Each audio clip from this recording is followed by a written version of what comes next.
Typography is defined as the appearance of printed characters on the page. Synonyms include design, layout, and composition. In this screencast, I'm going to describe what considerations need to go into choosing a font, explain the role of contrast, hierarchy, space, and size in selecting typeface, and show examples that illustrate these principles. When I started studying this topic, I realized that there were a lot of terms that I didn't understand. So I did a Google search and came up with this website, dynamicgraphics.com.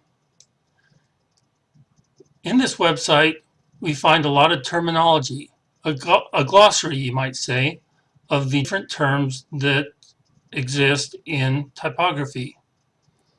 If you come down the website, you see character anatomy,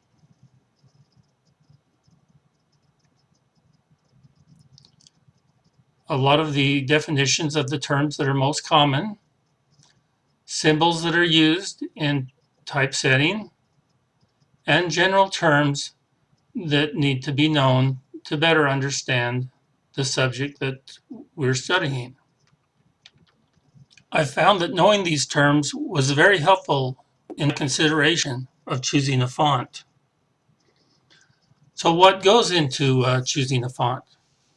Well, back in the ninth grade, when I was in the ninth grade, I took a journalism class. We still used manual typewriters, and we had just purchased a new modern lithograph machine to print the school newspaper. As our teacher was teaching the basics of writing, I remember that she talked about 4 W's and an H. I think I could apply these to our studies here of typeface.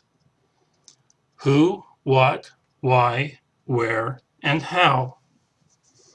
The adaptation that I've chosen would be who will be viewing the page? What is the demographics of the viewer?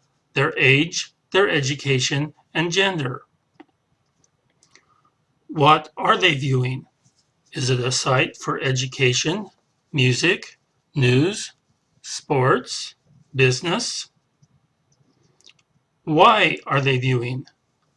Are they trying to get quick information to find out how to do something? Or are they looking for a detailed, in-depth study where there'll be lots of reading of type and information that will help them to learn what they need to know? What or where are they viewing? Are they viewing from their home, the library, the office, or church? How are they viewing? Meaning, are they using a PC, a tablet, a smartphone, or some other electronic device? By answering these questions, it will help you in deciding which typeface or typefaces to use. Blogger author Dan Meyer presents another school of thought in discussing fonts in an article entitled, "What Fonts Should I Use? 5 Principles for Choosing and Using Typefaces." The article suggests these questions. Is the font appropriate for the occasion in which it's being used? What family groupings of typeface does it belong to, and how is it commonly used in printing? When mixing typefaces, ask, do they correspond and match, or do they contrast and complement each other? He suggests to avoid anything that causes distractions on the page. Use display fonts judiciously. What may work great for a headline could destroy the presentation if used throughout. And finally, he said there are no rules, only guidelines. The skill in selecting typeface comes only with practice. On a sidebar, once I was doing a mock-up of an illustration on PowerPoint, and I found a graphic, and in it had a font that I wanted to use. but I didn't exactly know what the font was. So I did the best thing that I thought of at the time was to go to a Word document and use the pull-down menu to try to match that font to the fonts that were listed. I found that very difficult and very inaccurate. But in doing another web search, I found a real convenient tool. This tool is free and it's available on Firefox. It's called Font Finder. Font Finder works simply as after you download the font, when you right click, you will see the Font Finder icon. It works by highlighting a word, right clicking, and then analyzing the selection. It shows you the color, the font family, the actual font itself, and the font size, along with spacing and other elements that will help when using this font in your work. I found that using it made finding and duplicating fonts very easy. Next, I want to discuss the role of contrast, hierarchy, space, and size. Contrast. When we think of contrast, we might think of just the difference between black and white.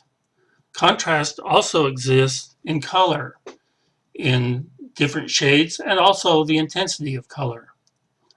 We also see in contrast that when using typefaces, that some typefaces work well with each other and some don't. The important thing on this slide to remember is typography exists to honor the content.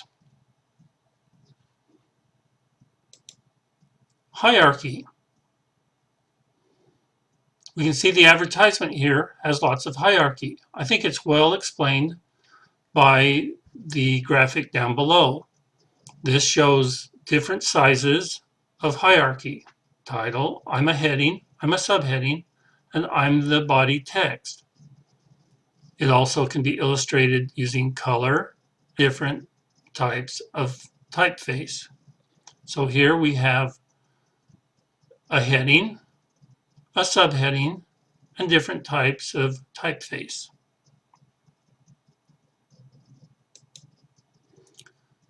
Next, the space.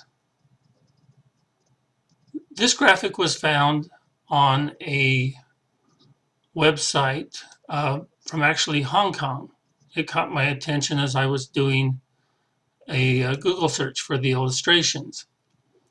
It shows how space and type put together can show something that's different than what you would believe. All of this space here leads us to see something that's very familiar to us. In this illustration down here, space is important by illustrating what is in the corner. In fact, very little else is needed for this graphic, but the space, because it draws so much attention to what's up here in the upper right or upper left-hand corner. And then finally, size.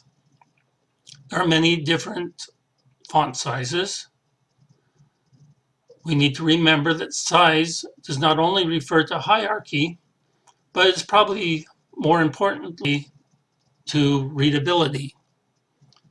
If it's hard to read, if it's hard to understand, no matter how good the article, the font can destroy the enjoyment of the person reading it.